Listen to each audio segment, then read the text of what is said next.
Yo'q, yan tasavvur qiling, zo'r ajoyib sport mashinasi.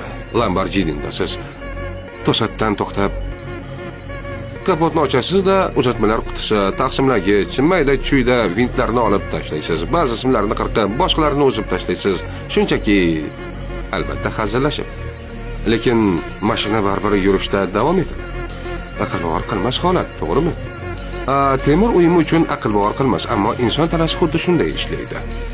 Tanamiz eng chidamli mexanizm. Undan bir qancha qismlarni olib tashlasangiz ham ishlab turaveradi. Ishonchlilik darajasi juda yuqori. Hozir ko'rsataman, lekin uyda buni takrorlamang, xo'pmi? Xo'sh, jarrohlar umrbod asorat qoldirmay quyidagilarni olib tashlashlari mumkin.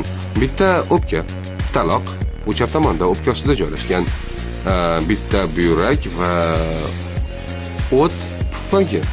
O't pufagi jigar ostidagi kichkina yashil a'zo. Uni olib tashlasangiz hech narsa bo'lmaydi, chunki u o't ishlab chiqarmaydi. Uni faqat saqlaydi. Yog'li ovqat yeganda darhol ajratish uchun kerak bo'ladi, xolos.